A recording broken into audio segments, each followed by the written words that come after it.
लोकसभा चुनाव 2024 में कांग्रेस ने जबरदस्त प्रदर्शन किया। 99 सीटें आई और इसका क्रेडिट कहीं ना कहीं राहुल गांधी को दिया गया। जिस तरीके से उन्होंने शुरुआत की भारत जोड़ो यात्रा से 2 यात्राएं निकाली और देश भर में घूमे, कहा गया कि उनका जो महत्व था, कांग्रेस की जो विचारधारा थी वो लोगों तक पहुंची, क्योंकि वो गली मोहल्ले में लोगों के साथ चल रहे थे और अपनी बात शेयर कर रहे थे। इस दौरान वो महाराष्ट्र में 2 बार पहुंचे और कहा गया कि अगर देख सकते हैं कि महाराष्ट्र में किस तरीके से कांग्रेस लोकसभा चुनाव में सबसे आगे निकल गई। 13 सीटें कांग्रेस को मिली है। 48 लोकसभा सीटों में से सिर्फ 17 सीटें एनडीए को मिली है, जबकि 31 सीट एमवीए को मिली है, यानी कि उद्धव ठाकरे की शिवसेना, शरद पवार की एनसीपी और कांग्रेस को मिलकर 31 सीटें मिली है। सबसे ज्यादा सीटें महाराष्ट्र में इन्हें मिली है और इसमें भी सबसे ज्यादा सीटें अगर देखा जाए तो 13 सीटें कांग्रेस को मिली है और कहीं ना कहीं इसका क्रेडिट राहुल गांधी को भी जाता है। इस वक्त शायद कह सकते हैं कि महाराष्ट्र की राजनीति में एक नाम सामने आ रहा है, वो है पंढरपुर वारी यात्रा। ये यात्रा धार्मिक यात्रा है और जुलाई 13 से 14 के बीच में राहुल गांधी पहुंचेंगे महाराष्ट्र इस यात्रा में शामिल होने के लिए।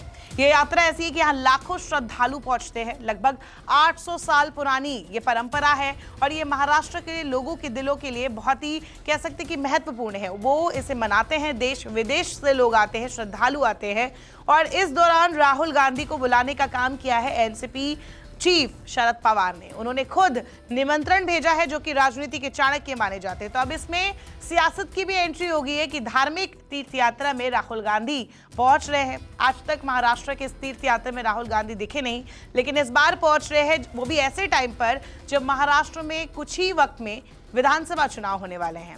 तो साफ तौर पर एक मैसेज है कि राहुल गांधी इस तीर्थ यात्रा के जरिए आम तीर्थ यात्रीगण जो भी होंगे, श्रद्धालु होंगे, आम महाराष्ट्र के लोग होंगे, वहां उन तक पहुंचेंगे, उनसे संवाद करेंगे और इससे कहीं ना कहीं बीजेपी की भी टेंशन बढ़ती दिख रही है, कह सकते हैं, क्योंकि बीजेपी के नेता है तुषार भोसले, उन्होंने इस पर आपत्ति भी जता दी है। उन्होंने इसे राजनीति बताया। राहुल गांधी ने हाल ही में संसद में धर्म को लेकर काफी कुछ कहा था कि बीजेपी आरएसएस वाले हिंदू नहीं हैं और प्रधानमंत्री मोदी को भी आड़े हाथों लिया था। तो इसको लेकर तुषार भोसले ने राहुल गांधी को घेरा और कहा कि उन्हें इसमें आने का कोई अधिकार नहीं है। एनसीपी चीफ शरद पवार ने राहुल गांधी को पहले क्यों नहीं बुलाया, पहली बार उन्हें बुला रहे हैं और ये पूरी राजनीति है। उन्होंने कहा कि क्योंकि शरद पवार के गढ़ से ये तीर्थ यात्रा निकलने वाली है और ये सब चुनावी फायदे के लिए किया जा रहा है। निश्चित तौर पर इस तीर्थ यात्रा के जरिए कहीं ना कहीं देखा जाए तो राहुल गांधी की भी अगर कह सकते हैं कि प्लानिंग क्या है तो यही है कि वो वहां के लोगों से मिले। अब थोड़ा तीर्थ यात्रा के बारे में आपको बताते हैं। पंढरपुर वारी यात्रा महाराष्ट्र के लोगों के दिलों में एक खास जगह रखती है। हर साल सिर्फ स्थानीय नहीं बल्कि देश विदेश से लोग 12 लाख से अधिक श्रद्धालु आषाढ़ी वारी में हिस्सा लेते हैं। हिंदू धर्म के वैष्णव परंपरा को मानने वाले वारकारी संप्रदाय शंकराचार्य के अद्वैत दर्शन में विश्वास रखता है। वारकारी भक्त हर साल आषाढ़ महीने की एकादशी के दिन पुणे के आलंदी से पंढरपुर के श्री विठ्ठल रुक्मिणी मंदिर तक शोभा यात्रा निकालते हैं। वारकारी भगवान विठोबा यानी कि भगवान कृष्ण के एक रूप को कहते हैं कि भक्तों को कहा जाता है। भगवान पांडुरंगा को समर्पित पंढरपुर वारी यात्रा जो महाराष्ट्र विधानसभा चुनाव से पहले हो रही है, उसमें राहुल गांधी शामिल होने जा रहे हैं। महाराष्ट्र बीजेपी के नेता तुषार भोसले ने यहां तक कह दिया कि शरद पवार को राहुल गांधी को इस यात्रा में बुलाने का कोई अधिकार नहीं है। जो व्यक्ति हमेशा हिंदुओं से नफरत करता है उसे इस यात्रा में आमंत्रित नहीं किया जा सकता। उन्होंने साफ लफ्जों में कहा, महाराष्ट्र चुनाव में लाभ लेने के लिए शरद पवार और राहुल इसमें रुचि दिखा रहे हैं, क्योंकि ये तीर्थ शरद पवार के गृह जनपद से सदियों से गुजर रही है।